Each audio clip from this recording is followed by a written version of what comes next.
Time for Type 40, a Doctor Who podcast from the Spacebook for the Fandom Podcast Network. Happily hovering over as much of the Whoniverse as possible, the past, the present, and the future, here on your free-speaking, big-thinking show, 15 incarnations of the Time Lord. Well, 15 and some change. 61 years and counting. Whenever, wherever, and however you started your journey with the Doctor, we know you'll get something out of each and every trip.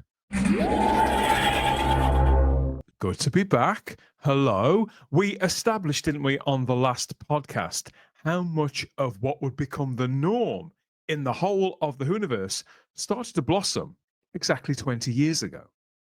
Not just the obvious, that phenomenal success of New Who, but the fan base evolving in line, a big influx of new blood, new sheep to the flock. Back then, I couldn't get enough of hearing from those making the series, and not just the cast either. No one was more fun to read or to hear, or more visible than Russell T Davies. Now, his second stint showrunning Doctor Who hasn't had quite the same effect, has it? Things feel, look, sound, and read very differently. It's all too easy to misinterpret distance, caution, and temperance for a whole list of negatives, isn't it? So, to be fair, when the man who's still very much in the creative hot seat of Doctor Who gives his first two big interviews since the 2025 season stunt regeneration finale, well, it falls to me, Dan Hadley, Birmingham's king of the geeks, to gather together a bit of a roundtable here and pick our way through both of those interviews. We'll bring you our findings right after I remind you, if you want to do some real-time traveling of your own, each and every edition of this show, past, present, and future, is just a tap or two away on the device of your choice, providing you know precisely where to look. Over 150 other podcasts, a back and forth catalogue of reviews, previews, interviews, geek outs, and deep dives with all our regular panelists and lots of awesome guests. Something for every fan there over at our home feed, type40.podbean.com. More about that a little later. And we'll be making time to plug our sister and brother, cousins, and other podcasts across the fabulous Fandom Podcast Network too. So when is not news news? When it comes direct from the horse's mouth. We're catching up with RTD2 now. So we're still in the 20th anniversary year of what they call New Who. I've always been a bit resistant to the idea of using the term New Who, but when the BBC start using it, I feel that perhaps I should as well. Everybody knows what you're talking about when you refer to New Who. Started in 2005, of course, running until this year, sort of on standby every now and again, mostly under the stewardship of one man in particular. Some of the key figures in the last era of Doctor Who have put considerable distance between the series and them in the space of not that much time at all, I notice. I do wonder, is this deliberate? Is this just convenient? But sometimes, silence, it does speak volumes, doesn't it? But it's now been over 2 months since season 2 wrapped up. And I think we're still sort of picking our way through the rubble to some degree. And we're better to do that than here on the Big Who. Lively discussion about the pressing matters of the week across the Whoniverse here in the TARDIS cloister room. And as ever, I'm joined by a round table of Type 40's time agents. Yeah. So we've got Charlotte Shields, as ever. Got Gary Akers too. Mr. Matt Potts, up with the larks. And Chief Hooligan himself, Luke Walters, all to get stuck into this. And yeah, I'm afraid to get stuck into him just a little. Okay, so Varda Satu, she's clearly very appreciative of being in Doctor Who, but I'm getting the impression that she's sort of over it. She's off doing other things, promoting other shows. She's been in Star Wars and things like that. Ncuti Gatwa, he seems very happy treading the boards. He's still smiling all the bloody time whilst he's dodging that question. You got Billie Piper doing the best that she can, bless her, thinking on her feet at the conventions, whilst the architect of this entire shit show, usually we see him sort of posing for selfies at any drag night up and down Great Britain that'll have him, really.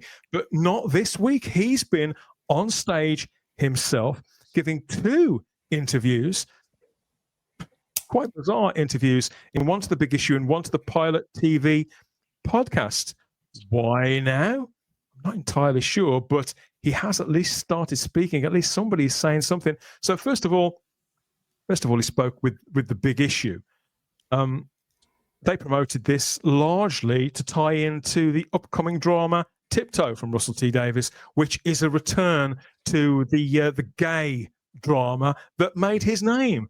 Obviously, it was telling those kinds of stories and making that kind of drama is how Russell T Davies first became properly noted outside of children's TV and things like that. So now and again, he has returned to Channel 4 for these kind of productions. Most recently, of course, there was It's a Sin. So the bulk of the interview does concern the upcoming drama, which I think they're still making it, really. So when it's going to start screening, I'm not entirely sure. But Russell, so he talks about this. He claims that of Tiptoe, it's the strongest thing I've written. I do believe Queer as Folk, Cucumber, It's a Sin, and Tiptoe are the ones that will be on my gravestone. If you can bring back Doctor Who, be showrunner twice, and then it doesn't make your greatest hits, that's some going. Now, obviously, this is a print interview for The Big Issue. Maybe we shouldn't read too much tone into this comment, but as flat words on a screen, on a page, this seems like quite the turnaround for the twice showrunner of Doctor Who. So who wants to take this one first, Gary? Well, I guess on one level, it's comforting to know that Russell's never going to be plagued by that annoying humility that so many of us try to cultivate. This is either incredibly disingenuous or this man is now living in complete denial. Oh, of course it is. Possible. I mean, newsflash, Russell, it's the fans and the public that determine what your legacy is, not you. So you may want your only considered successes to be what's on your gravestone, but I think what a lot of people are going to want to find room for to etch in is the fact that you tanked a beloved franchise. It's quite common to hear actors, Christopher Eccleston gave an interview quite recently, Luke, where they asked him about what's your favorite role you've ever played? And he mentioned something that he'd done on stage. I think it was some Shakespeare that he'd done. Really, really proud of it. He didn't mention Doctor Who. And as fans, that's fine. They don't have to be fans. They don't have to consider it to be the pinnacle of their achievements with actors. But I don't think Christopher Eccleston is laboring under any false pretenses that he won't chiefly be remembered for his 1 year as Doctor Who. And so if Chris Eccleston is more than aware of that, surely, Russell T Davies has a long list of great credits and lots of awards for that work. But I think this is a total misread of where he's at culturally. Yeah, I think he's changed his tone quite drastically, quite quickly, because when Doctor Who first came back, not when he first came back, when he come back again and again and again, when he took it over and he did the documentary on BBC. I don't know what it went out on in England, but it was on BBC Wales. It was all about Russell, and he was like, "Oh, Doctor Who is my God-given right. It's my God-given right." And now he's like, okay, you seem to have changed your tone quite suddenly for some particular reason. I think he knows it didn't work. I think we all probably wouldn't be here now if it wasn't for him bringing it back in 2004. And what it did between 2004 to 2010 was fantastic. But yeah, if a man, you have a really successful first run, don't go back and do that second run because it's never going to be as good as your first. And maybe it's just obviously it's missed the mark ever so slightly. And now, obviously, you can see that in hindsight, you shouldn't have done 2 years back to back without the fan feedback, so you could tweak and change things on the.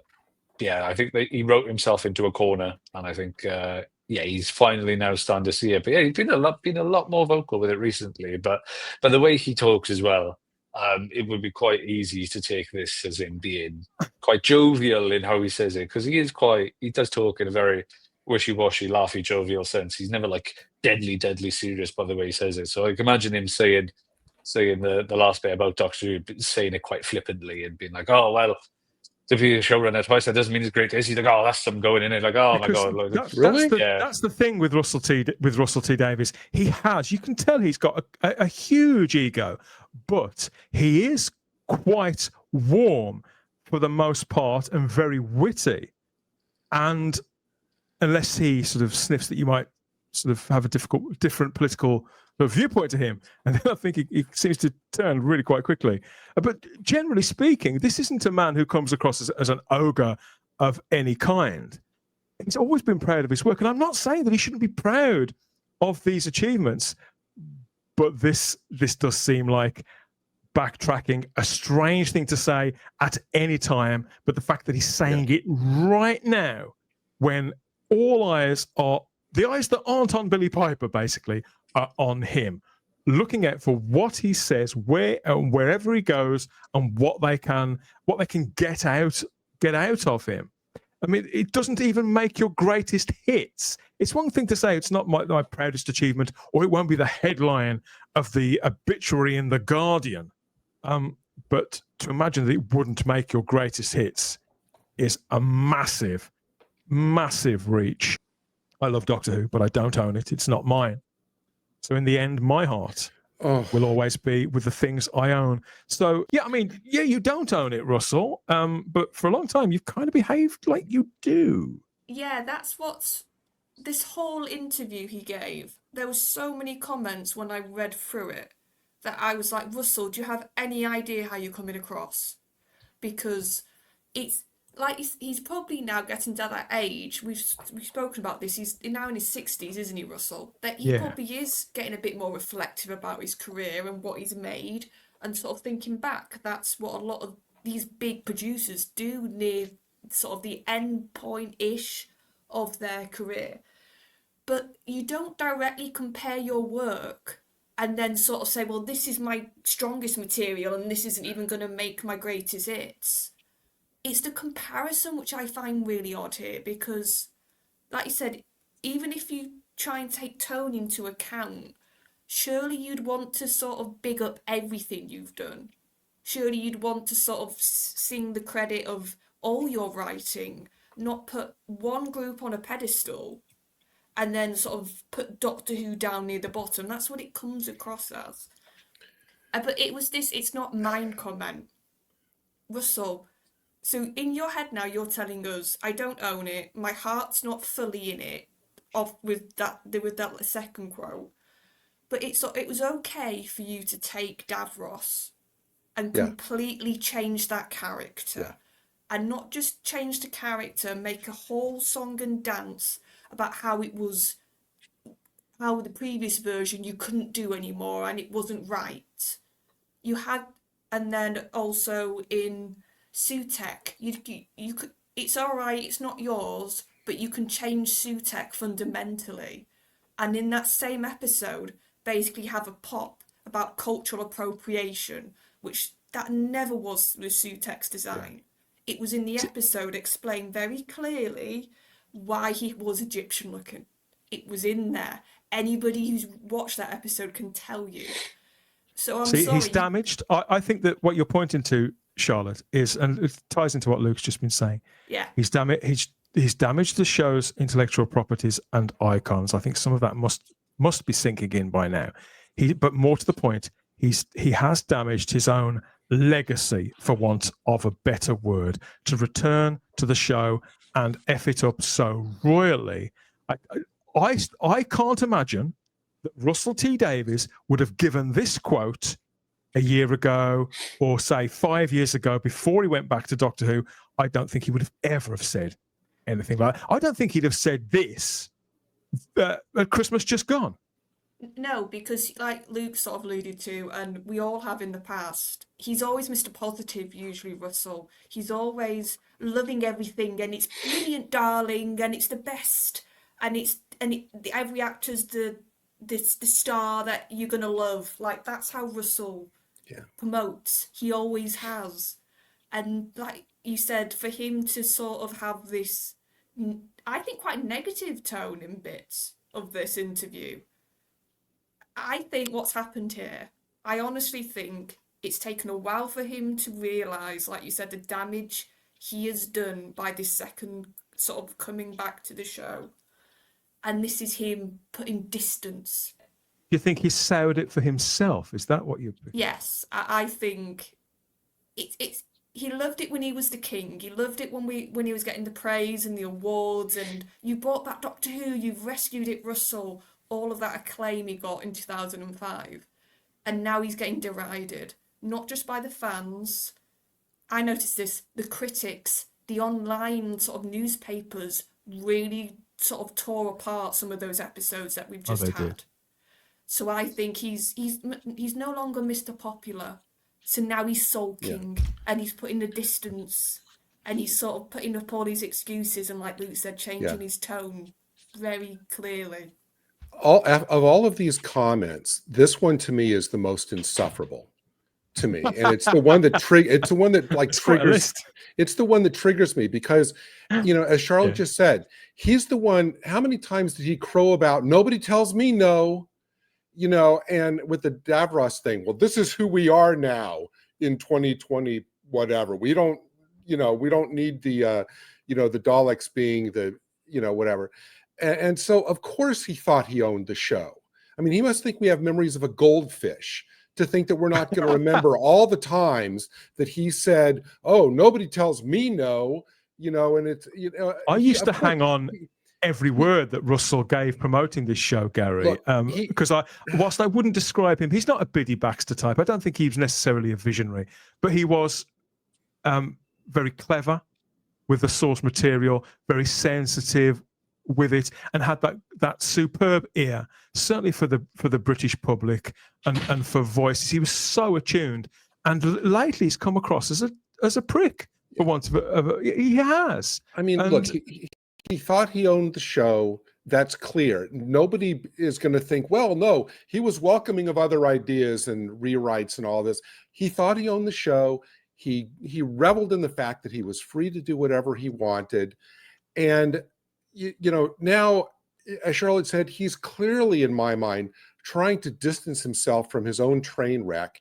If he's so proud of what he's done to the show in the last couple of years, why is he trying to say, oh, can we just forget about Doctor Who and talk about all these other things?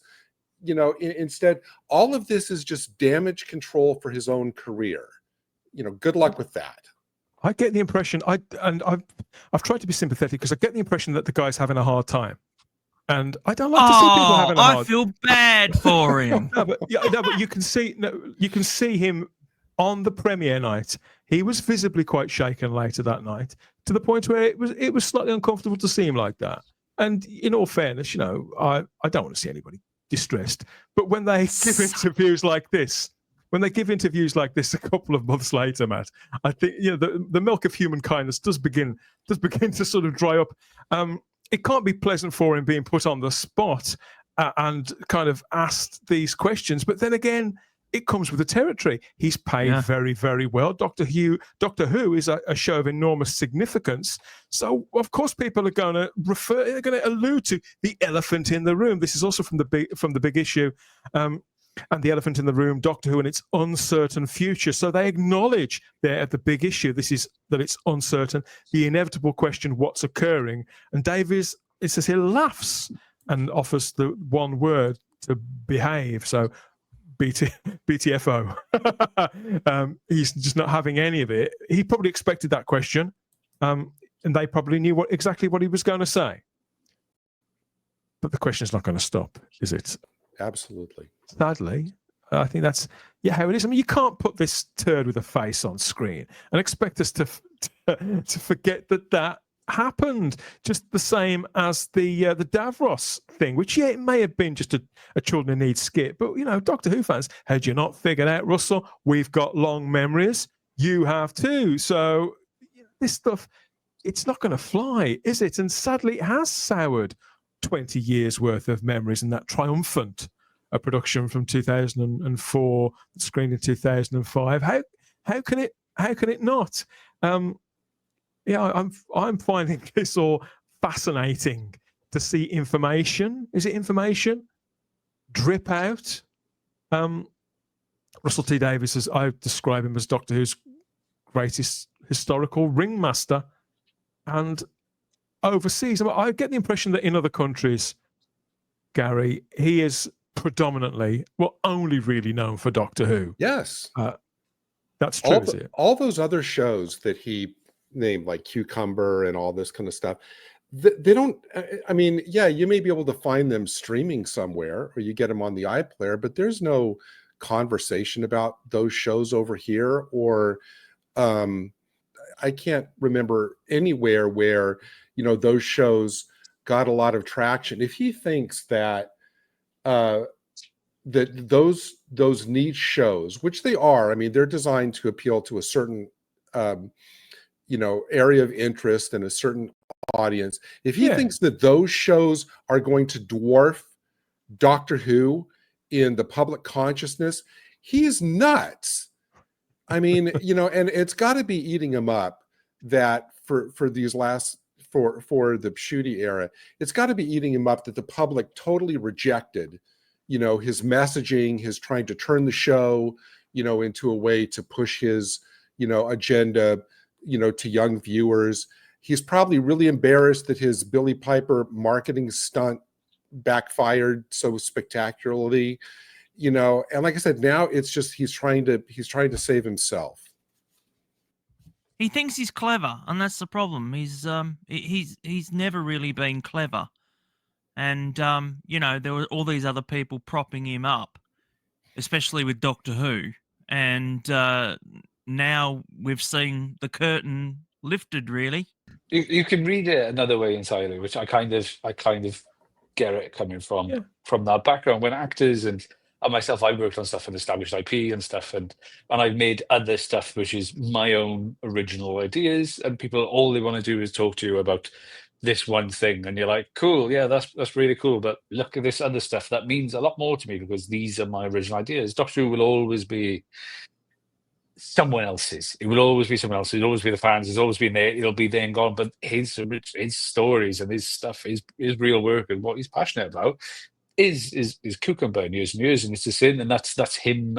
That's his work. Doctor Who will be there long before him and after him. So I kind of get what he's saying, that he's not just it's about not Doctor that Who.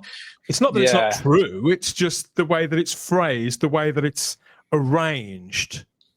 It's not what he's been saying previously, is what we're saying. He has been saying he is the end-all, be-all, end-all of Doctor Who. He did say that. Now it's all bit him on his big fat ass, and now he's like trying to sit down, Well, no, here's the thing.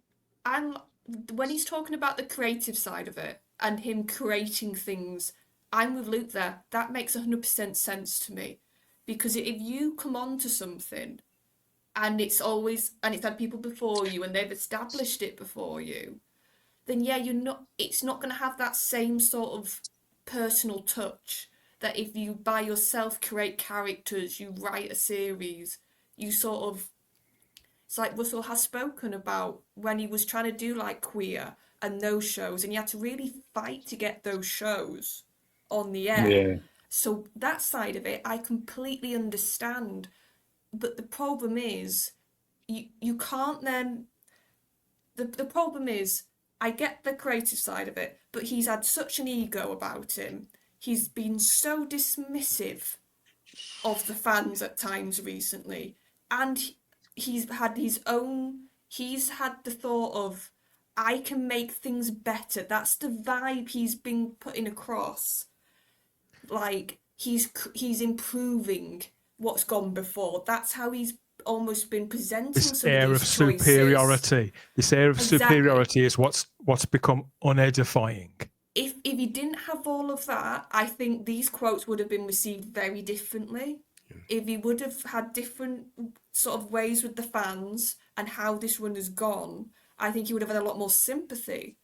But it's hard to have that at times when we've had such, like I said, this sort of telling fans who, with the Davros stuff, for example, some of that stuff probably was probably quite full on when he got fan feedback, and it probably was at times a little bit angry and quite sort of rah, sort of pure.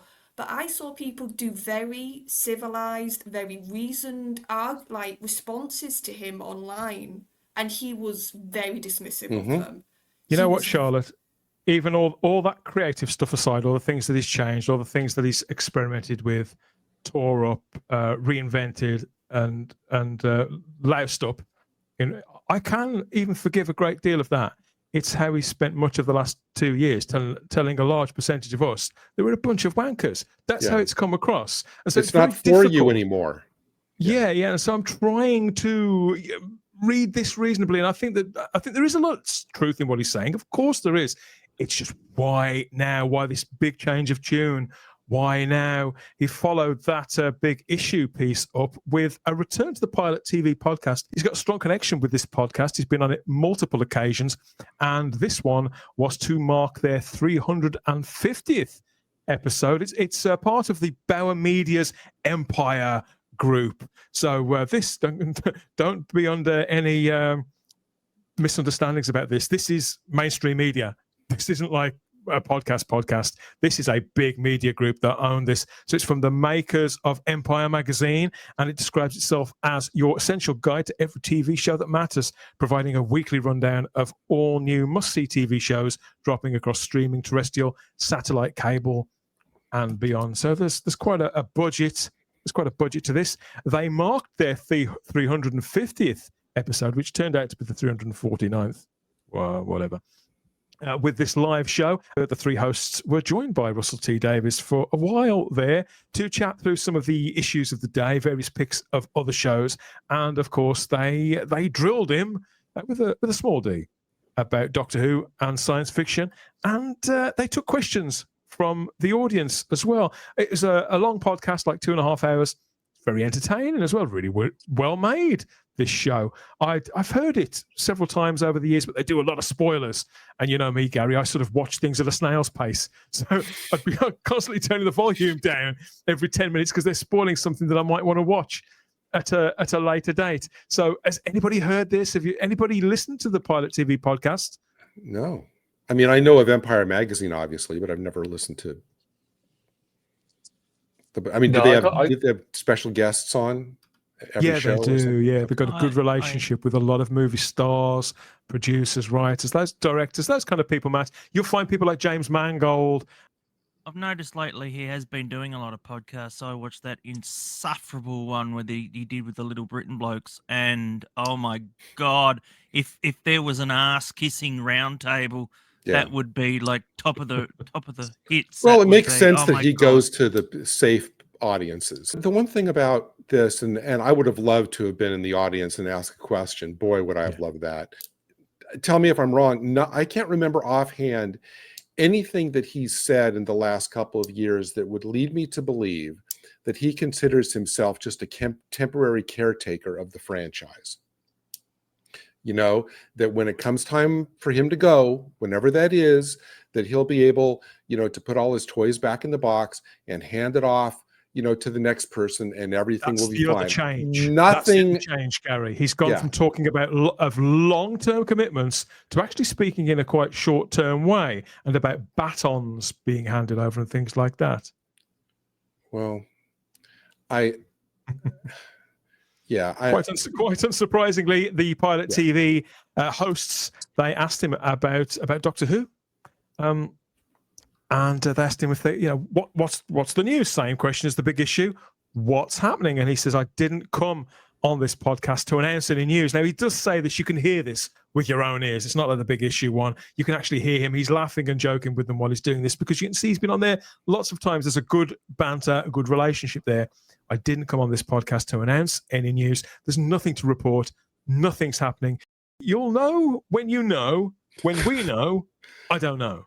So, yeah, it really was that sort of off the cuff, made that little sense. And say you can hear he's very relaxed. It's very informal. It's very laughy and jokey.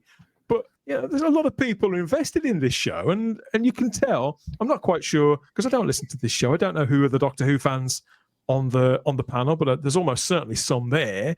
But yet again, it's more sort of treading water. See, the issue is we have this lingering stench of a spin-off. And until that spin-off is finally shown, whenever, quickly, hopefully, then I think everything will fall into place. But until then, we have to get rid of that. We have to use a bit of air freshener and just wait it out, really. But Russell T Davies, I will say though that Russell T Davies not being involved in any talks about the future of the show is the best thing that can possibly happen. Conversations are between the BBC and Disney. Russell made pretty clear, I don't work for either of them. I work for Bad Wolf, so I'm not part of those rooms. So I literally don't know. And even people I work with every day, so they couldn't know what's really going on. I'm going, I don't know. I really don't know. Well, is it Bad Wolf's not producing his latest thing that he's going around with it? He's not like they're not connected with this at all, are they? No, that's for Channel 4. So it's a Channel 4 thing. So but what I mean is because of the BBC, he worked for Bad Wolf, and Bad Wolf were the ones that produced Doctor Who. So, that's what I'm saying. All of a sudden, Russell T Davies is painting himself out from the custodian, from the ringmaster, from the safe pair of hands, and the man who's promoted himself as having this big vision for Doctor Who, for the Whoniverse. He's gone from that to being an outsider. Now we're expected to just believe all of this. He never ever came across as a custodian to me. Exactly. In this second that's how he positioned himself. Well, That's yeah, but when he when he was doing his interviews and that, it was like the be all end all, and that's it. He virtually controlled it rather than just looked after it. And unfortunately, Yeah, but do you know what I find funny, Russell? It's almost like doing a massive stunt cast, which was just done to get some newspaper headlines, and because your main person did leave, like Billy has said, it was very last minute, but it's almost like doing something of that manner has now made people want to have answers, isn't it? Do you think, Charlotte, that he may have been pushed out of those rooms that he's alluding to there, those conceptual rooms? I think, yeah, it does feel like he's, like you I hadn't thought said, of that. it's this idea of, I don't work for either of them, which he's right. He works for Bad Wolf, and they produced a show for BBC and Disney. But he really does feel isolated here. But like I said, that's why you talked about the Billy thing, because now he has left the show with this massive question mark, and now people are going to go to him. People are going to want to know from him, what is Billy our next Doctor? What's happening there? And it was this idea of just creating this big mystery box. You can't keep people on tender hooks for months and months and months. I said this when we did the show about the finale. I said the problem is the longer they leave this out there, the more people are going to get frustrated. And that's what I'm seeing a little bit now. People are just sort of going, well, we're not going to get an answer anytime soon. So when you do answer it, however that appears, people aren't going to care, because it's just this drawn out affair. I think That's true. There's a shelf life on stuff like that. Yeah, on that's emotional what I'm saying. investment. It's very much a shelf life, and I think he's experiencing now people sort of in real time saying, right, you don't have the answers, and you've created all this. There's a window. You take a girl out on a couple of dates or something like that, and there's a window. If she doesn't call you back for a couple of days, you think, you get a call, figure out when you're next going to see one another. But it gets to a point where if she's not called or if there's been no text, where you're over it. Your emotional investment. It's sort of too late. The moment has passed, and I think that's how people feel about popular culture. When there's always, a great deal of that podcast is talking about the momentum of the streaming model. He's described himself in the past as having a kind of workaholic's mindset. Some people, it's the healthy balance, isn't it? So I wouldn't want to be so prescriptive as that. I don't know the man. But it doesn't seem very healthy. There's a shift, isn't there? There is this shift in the last 10, 15 years of him. And obviously there's been this thing taken away from him that's, he hasn't been able to fulfill. And so in a way, he's maybe trying to fill that gap. And whether or not he's trying to, it's acceptance or something that he's trying to fill it with. He's just totally off the ball. I have no doubt whatsoever that Russell T Davies has the best of intentions, but as I've said multiple times, he's become completely ideologically captured and is thus intellectually because of the circle compromised. Of friends. His talent has escaped him. And we are all, I hate to say it, we're suffering the consequences. And will his greater career suffer? I think it's probably too late in the day. There's been too many hits for that. He's very secure. But I think that it will, if writers, showrunners have a legacy, his has been damaged. I can't see. And, this is on the way, Matt. You mentioned this, the war between the land and the sea. And he does talk about that at reasonable length. And even this could be hugely successful. But I don't think it's going to alter the lay of the land or the sea, strangely enough. So we've got a couple of quotes from Russell T Davies on that here. Of course, this is coming, who knows when. Gugu Mbatha Raw is in there. So is Russell Tovey. We had some pictures and a trailer a few weeks ago that we picked our way through. And, I think this looks like a quality show. But on recent experience, they made some great trailers for Doctor Who, didn't they? And look how that turned out. So on the war between the land and the sea, Russell says, I'm immensely proud of it. I think it's absolutely brilliant. It's like we had a good idea. Sometimes you finish a show and they're great, good. We did a really good job. But he thinks it's absolutely brilliant. So surely, Luke, this is better to be brilliant. I mean, he couldn't possibly be exaggerating, could he? No, to be fair, I have actually heard quite good things about the show from people back home. I've heard very, very positive and good things about it. So, and it's very much in a darker tone. It to be great. I've heard nothing but good things about this, and I think it's kind of, I think what Matt said as well. We're not going to hear anything until after this is out. And I think if this does well, I think it may give Russell a little bit more time. And I think it's kind of obvious. I know if this does well, then it's going to be Peter McTeague or Peter McTighe, whatever his name is, who's going to be groomed to be the next showrunner incumbent. I think that was the plan originally. So I think, who knows, this might come out and be what I heard as well. An Emmy award-winning show, and this is the new way Doctor Who should go, is the serialized format. And what a surprise! But he went on to say sometimes they go through a post-production where everything comes in. You work on the effects, on the music, and the grading of it. Sometimes magic happens, and it's happening with this. It's even better, Gary, than we thought it was. I'm delighted with it. You must be relieved, Gary, that we know this is going to be good now. Well, I'd scratch it off my calendar, and now I can add it back for whenever they do it. To Charlotte's point before, I think the longer they drag their heels on this, I think the more they risk it being completely irrelevant whenever they put it out, because too much time, too much distance from the main show will have gone on, that now this just seems like something that they had on air that they're tossing out there.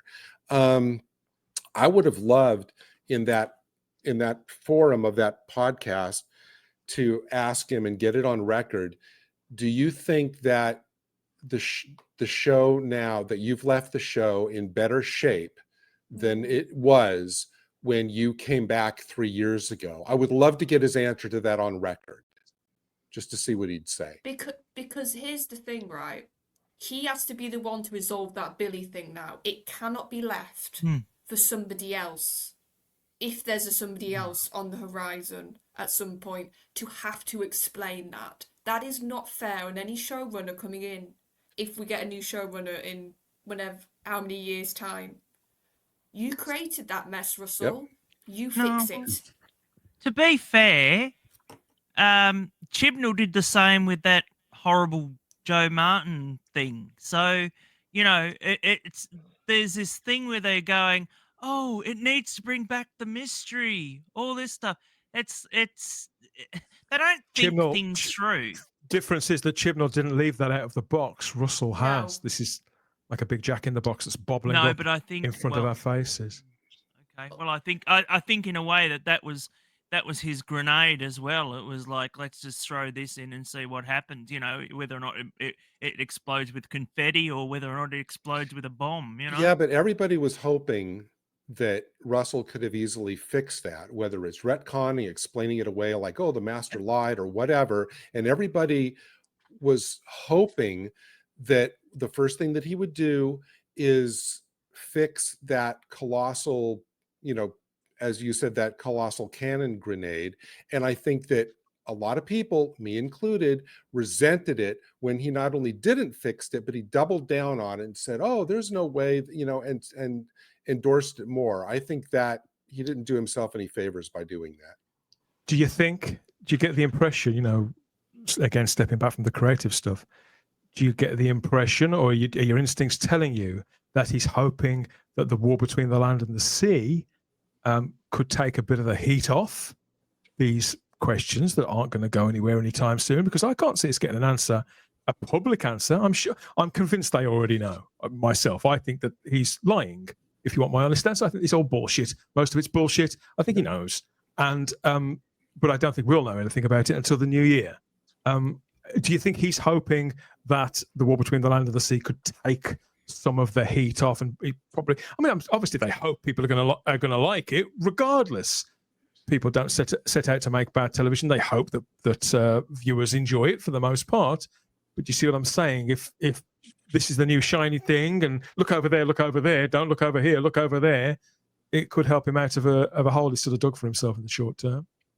Yeah, potentially. I'm sorry, I'd have to disagree with Gary and Charlotte ever so slightly. I think if you've got all this heat on Doctor Who now, you don't want to bring this out close to it as possible and have people let it come out in New Year when people have forgot about it. Run the trailers over autumn and winter. This dark, moody, like cop drama that people will pick up, because it certainly feels like a winter show to me. That casuals will see it and think, oh, it's like a Line of Duty type show or whatever, and then draw them in that way. And Doctor Who fans will know when it's coming, because it's Doctor Who. So it might, I think, a bit of separation from the main show could actually be more of a favor than a hindrance to it, to be honest. But maybe. To be fair, I would say more to do with the main show stuff. Like, that can't be left, because because the thing is, and we sort of said this a couple of weeks ago, they're not marketing this as a Doctor Who show, this war between the land and the sea, at all. There's no sort of connective icon sort of stuff with a TARDIS, or even just Doctor Who or Whoniverse.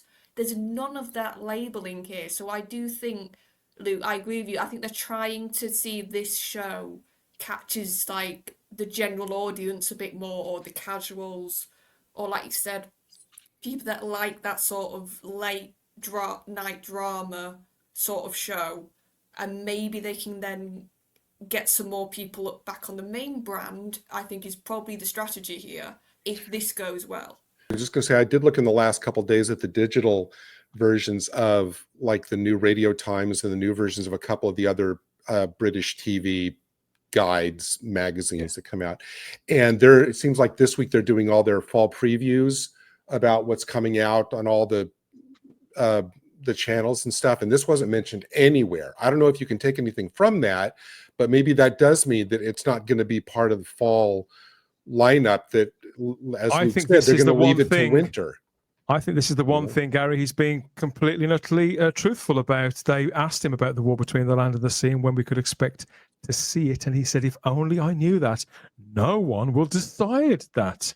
No, that's I very think- precise. No, he's not Wow. only is he claiming that he's ignorant, but he's also claiming, really, no one will decide that. Nobody seems to be taking responsibility for when this is going to be scheduled. No one will take the initiative and make that decision. So if only I knew that, no one will decide that. That's up Wow. in the air. I wish I knew. I genuinely wish I knew. So he almost sounds frustrated. His tone on the podcast itself doesn't necessarily change, but obviously those are very precise words. Words have meanings. No one will decide that. There's frustration there, I think. I think he needs to. Well, the issue is that this is more a Disney show than a BBC show. So the ball is in Disney's court. At the moment, they have a brand new show that they're promoting at the moment called Alien, which is a Hulu spin-off to some franchise. Anyway, this is the big thing, and I don't think that they would want to disrupt that at the moment until that is done. I don't think there's any other projects that are really coming from Disney. So I think that there's going to be like a dead zone, and I honestly think they're going to drop it in the dead zone. BBC will have to follow suit. Charlotte? It is odd though that, and I've said this all year, that like they're gonna have to drop this show at some point, and there's been like no sort of drumming up of any sort of to try and make this feel like an event, if that makes sense. Like I understand if they don't. They can't know... really bill it as an event until they know, because when you build something in as an event, the very first thing the punters ask, not fans, but the general public is, "Oh, that looks good. That looks good. When's it on?" We don't know. So that's why they haven't. I'm amazed they've aired a trailer. Amazed. Yeah, so maybe that's the bigger issue then. It's not that they haven't built it as an event, because there's so much uncertainty clearly still around this when it's dropping. Because you'd think that a spin-off like this, your first proper spin-off of your new universe, of your new let's get all these shows going, that you'd get this stuff at least from the BBC's end, even if Russell's not aware, to some sort of, here's a rough, very sort of, it's going to be in this part of the year. In quarters. Yeah, like that idea. And it just, like you said, it feels like nobody wants to put their name to this right now, which is just odd. But BBC did something similar a couple of years ago when they made War of the Worlds. I think that was shot in like 2017, early 2018. Oh, and right. That came out just at the end of 2019, 2020. And they showed the trailer for it like a year beforehand. And everyone was like, cool, let's bring this out now. And the BBC were like, yeah, we haven't got an air date yet. We don't know yet. But now and they just dropped it randomly. If Disney's as Matt said, if Disney's driving the decision on the air date, I can see Disney dropping this all at once, and then the BBC just doing kind of like a Children of Earth thing, and then just running it like in 1 week just to get it out there, run it like 5 nights a week for a week at a dead time. Yeah, it really doesn't feel like it's a well-oiled machine right now. I think that's the best way I could sum it up. It feels it's not like even. It's not even in neutral. I get the impression it's completely stalled, and no one's turning the key anytime soon. I was really honestly surprised there was not a mention of it in any of these fall previews in Radio Times or like the satellite TV or any of these other magazines that do. The thing is, we know that it's going to be out within the next 12 months because of the whole it being presented at Comic-Con. In that fashion that they did, the Black Archive. So we're looking at it in the next. Well, I mean, it's been nearly 12 months. I think they started filming in September, October last year. Dan, Yeah, you it was might be around able to about tell there. me. Yeah, it so was. Yeah. This is sitting on the shelf, literally sitting on the shelf at the moment. So, yeah. And the thing is, if this show was so brilliant and so amazing, and Russell's telling us he's really proud, which he probably is, to be fair. Like, I'm not doubting he's proud of it. But if it was this good, why is it been sort of sat on a shelf then? Why are they in every opportunity not given a date for this? it doesn't make it feel like they're confident themselves. Yeah. That's sort of the Honestly, problem. I get the impression this is a really complex production. All that effects work. I think that they're trying to make this look not necessarily better than Doctor Who, but to look very distinctive. I say I don't know, but I suspect that it's going to come out looking better than we've ever seen anything attached to this brand before. And being, obviously, I don't know whether it'll stand up story wise, but just from that trailer, it does look almost cinematic, almost like a film that Sam Mendes would make. I think that all that special effects work, that Gugu Mbatha Raw's characters wearing Matt, all that's going to have to be finished, if not frame by frame, and very, very intensively. And then there's everything else. So I think that, in all fairness, it's not like even filming something as cheap and nasty as Joy to the World with a few splashy effects and a big set, bang it out. This is, I get the impression this is very involved with an expanded cast, lots of location work. So I think that could be why. I just wanted to say that I think that the difference that you're noticing, Dan, is the fact that this spin-off seems to have more on-location stuff, more so than Doctor Who ever had in the recent two series. I know they did a little bit, but not much. And from what I've seen, they have them inside big buildings and not sets. These are actually proper buildings and everything that they have them set in. And, it just looks more cinematic because that's what they've done. It's more on location stuff. The War Between the Land and the Sea coming soon. Threat or promise, you decide. Russell T Davies finished his encounter on the Pilot TV podcast by dishing out some slices of cake there to celebrate their 350th episode. And I recommend you go and listen to this. It is worth your time. And to hear him speak in his own voice, in his own way. Let's go and check out what people have got to say over there in the live chat about everything that we've talked about regarding Russell's two recent interviews. Let's go and take the pulse.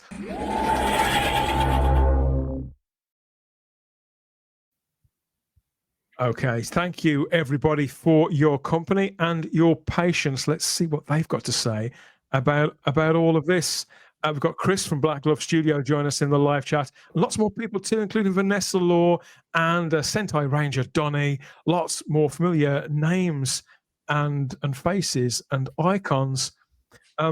Princess Astra says that Shooty Gatwa got tired making 8 episodes last year. Well, they did make them in one sort of long trek, didn't they? It wasn't back to back, but it was near enough. We're not talking about Shooty this time. We're talking about Russell T Davies. Paul Richards suggests Russell should stick his social dramas. He's not that great with science fiction. I don't know. I think some of his stuff, some of his sci-fi is great. I consider Russell to be more, his strength is in fantasy in that respect. I think results are going to vary on that. I love most of his Doctor Who work. I sincerely do. But a great many people simply don't want to hear from this man anymore, or wish to have him away from the show at the very, very least, such as Farsight here watching on YouTube. Please don't come back, says Princess Astra. The comments along similar veins. Ewan Erdley reminds us. I think that's going to be very hard stink to get off your shoe. I really do. Ewan Erdley reminds us of Dark Seas and Russell T Davies' very first fantasy drama from children's BBC in the early 90s, starring a young Kate Winslet and Jacqueline Pearce from Blake 7. Fantastic stuff if you've not seen it. Domgo believes that the ship has sailed, according to Domgo. He'll only be remembered now for having destroyed Doctor Who. I don't know about that. I think that I don't think so. Because the audience, Matt, has ebbed away so much in the last couple of years. There are a lot of people of that generation who have simply either deliberately or because of the patterns of their lives have kind of left Doctor Who behind. And so for them, the memories of the Eccleston, Tennant, and Smith and Capaldi, they'll remain sort of intact. And they'll still think, oh, Russell T Davies did that. I think some of that will remain, but with the dedicated fan base, with the people still paying attention. And with other people, I think that within the TV industry, they will have noticed that this has been a colossal F-up. We know this has been noticed. We've been told by people we know. Farsight says he knows he's killed Doctor Who. Yeah, I think for the general public, they won't know any difference. They won't know any difference. Like, you know, they don't care about Doctor Who. Stephen Moffat is kind of right when he says that the general public think him and Russell T Davies are the same person. You know, this is it's a very Stephen Moffat thing to say, but he's kind of right.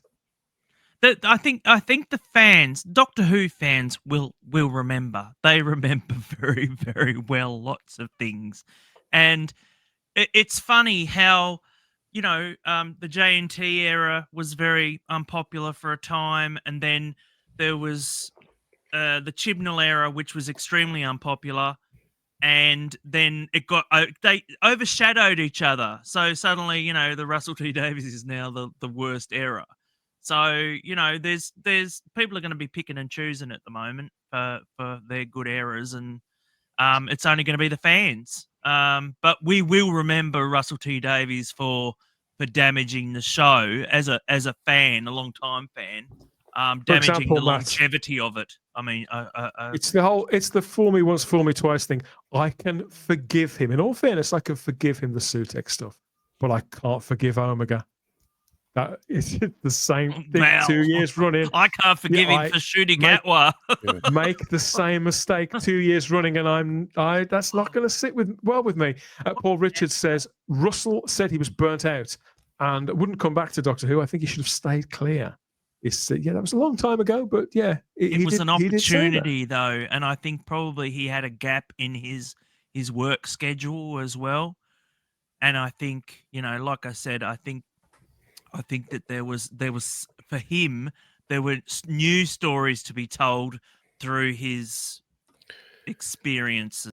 So we've got David Mullen in the live chat who says, I think he knows a juggernaut like Doctor Who dwarfs everything he's done on Channel 4, and he knows it full well. He's screwed up, and that's what's bothering him. What do you think about that, Gary? Well, I fully agree with the first sentence. That assumes that Russell has the capacity within him, and this is not an insult. I'm just being entirely honest, that he has the capacity in him for that kind of self-awareness to be able to take that in and realize that it wasn't the fault of the fans who couldn't appreciate what he was doing, but that it was the quality of what he was presenting him. If he has that capacity, then, you know, a bit of humility, a bit of self-reflection, really. You know, nobody's too old for that, are they? You know, despite the success, despite the 6 decades alive, we never stop learning, and anybody can get stuck in a rut. Anybody can make a mistake. Just making the same mistakes several times and then blaming everybody else. That's when my patience starts to wear a little bit thin. Princess Astra is not a fan of anything after 2015. R.I.P. Doctor Who. Just adjust your date. Adjust a date wherever. 20 years of new Who torture suggests new Who hater on brand as ever there. You really do get what you pay for with new Who hater in the live chat. We've got a comment here from Jen Mack, a new name here on YouTube, Matt. I truly didn't understand the virtual aim towards Russell T Davies. Surely anger should be aimed towards the people who haven't recommissioned already. So what Jen is suggesting is that the blame, the angst, the anger, the frustration being directed at this man is at fault, and that the real blame lies with BBC Studios, Disney Plus, all those people in those rooms that Russell isn't permitted into anymore. I mean, obviously, Jen, thank you for joining us, and thanks for the comment. I personally believe that's the statements that we've gone through from Russell in those interviews. That's what he wants you to think. That's what he wants to portray the situation as being, that it's on them, it's not me, it's not me, it's not, look everywhere else but me. And yet that's a stark contrast to how he's been over the last, since he came back to the role, since David Tennant was revealed, and since the original press release. So with respect, Jen, I do see what you're saying, but it's when you look at the context, that's why we're reaching the conclusions that we are and reading this room the way We are. We're not. Yeah. So thank you again.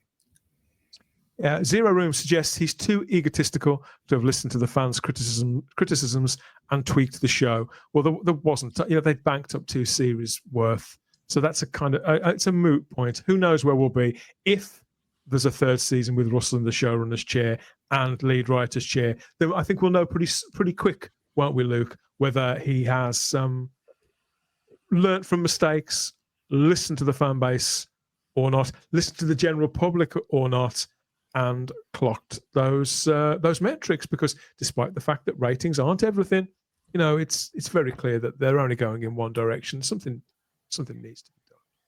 Yeah, and we could end up in a situation where it's like Wednesday, for example, now, which everyone has been complaining about, and it is the age of streaming. And everyone's like, I can't believe we have to wait 3 years for 8 episodes, and it is amazing quality TV.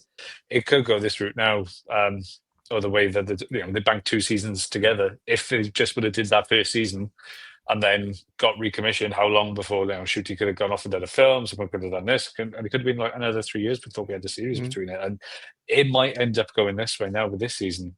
So who knows? Funky says the quality scripts would have guaranteed recommission, in my humble opinion. I think in some circumstances they do, but I don't think in all. I don't think this is one of them necessarily either. I think it's a bigger question than that. I think that they would always have reached this point, and that Disney Plus had certain yardsticks and asks of the show, and their view of what is quality material, and certainly what's mine, is drastically different on the strength of other output. We've got Cam in the live chat and lots more other people as well.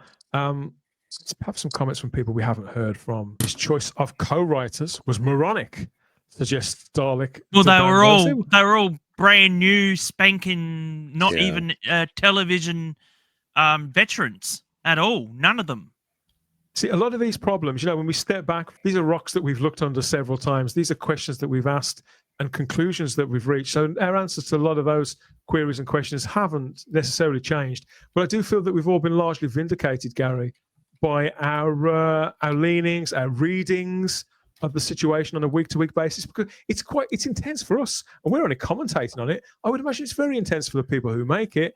But even so, well, but I mean, if people, all we can do is take people at their word. If Russell comes off, with a certain tone and the way that he likes running the show, being the kind of autocrat that nobody tells no to, we have to take him at his word, which is why now when he does a 180 and is all, it's not me, it's everybody else, it's like, well, that's not what you've, been saying. I do want to say really quickly that one of the comments before about that, Russell shouldn't have come back. He should have just left his legacy untarnished. It must have been incredibly intoxicating to be presented the possibility of, coming back as the one who saved Doctor Who from the brink, and I mean, a prospect like that would have only added to his legend. That would have been very, very hard to say no to.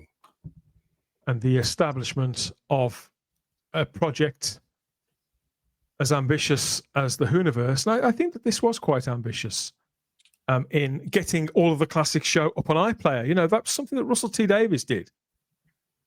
He insisted, he was dogged in his pursuit of the rights to all of the classic material. And that was put together really very well when that was all launched. And yet it's all lost its shape, its integrity really, really quickly.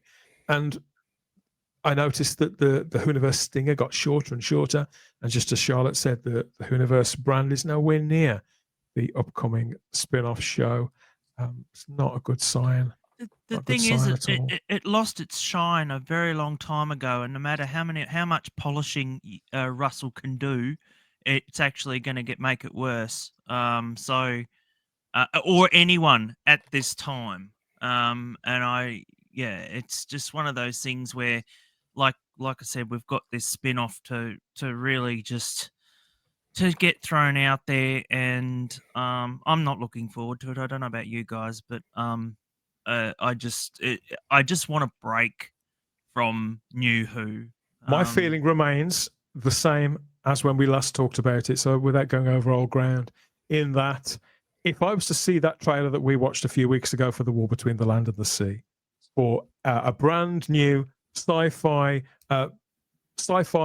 fantasy drama series post Watershed, and people showed me that trailer and I didn't know it was anything connected to Doctor Who, I would go for that. That's exactly the kind of stuff that I would watch. So I'm certainly not going to not watch it because it is connected to my favorite ever TV show. If you follow me, it's exactly the kind of stuff that I usually gravitate towards. So whilst I can't be excited for something when I don't know when it's on, Luke. I won't permit myself to be, because I've got lots of other stuff that's on. You know, I've just started the new Alien show. There's lots of other things that have been out this year. Mobland, still haven't watched that. So I'm not going to get excited about something that we haven't even got a date on yet. But I think that we'll be able to read the situation as the weeks and months go on. Yeah, hopefully. From the rumblings that I've said to you, is potentially could be this will come out in January-ish time, New Year's. Then we'll get a Christmas special in 26. Then we might get something in 2027. That's still the one thing I'm hearing that's persistent. Maybe they'll just edit it down and make it the hour-long Christmas special. That's what I was thinking of. Oh, I mean, but I great doubt mind, they're going to give sorry. us an hour. I doubt very much they'd want to make us linger another five hours. You could be right. I mean, I don't like to rub it in, but I think what sticks in people's memory, but there's some great quotes in those interviews with Pilot TV and the big issue that we've talked about during our discussion this time. But we have got long memories, Matt. You're quite right. And even though he has expressed regret about this, I'm going to keep reminding Russell T Davies that he said this, that it takes a while to get the empire in shape. Your words, Russell, empire, but that's a serious plan. Annual Doctor Who, no gap years, lots of content on and on. Okay, that's fewer episodes than the last full season, but give us time. We have plans, and that's a promise. Get the Pilot TV podcast from the link in the description. The Big Issue interview is up there online for you to read in full. And give it some thought about how the last few months is sitting with you there. Have we been a little harsh in our take on Russell T Davies and the position that he's in the way that Jen there, who's watching us, joined us on YouTube, says? The overwhelming majority of people, though, have really had it with this guy and don't want to listen to any more. And I have to say that for the most part, I'm very much there, but I am looking to the future, just looking sort of elsewhere, really.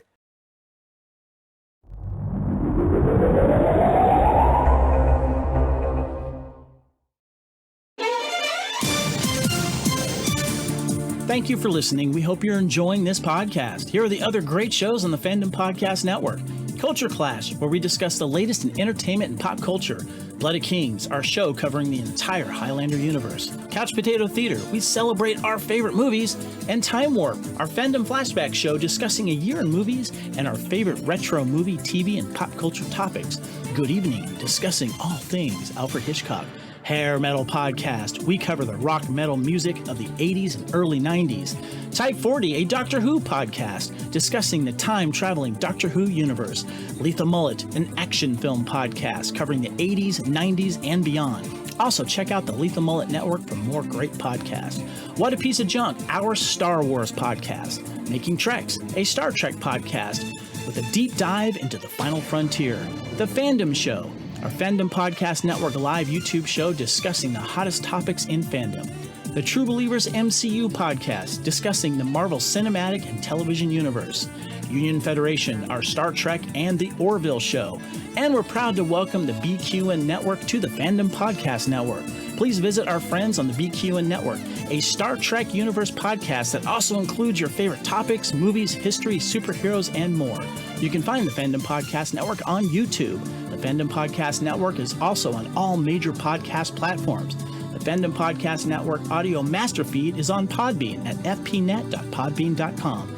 You can find the Fandom Podcast Network on Facebook, Twitter, and Instagram. You can email us at fandompodcastnetwork@gmail.com. Thank you so much for listening, and remember, respect others and enjoy your fandom.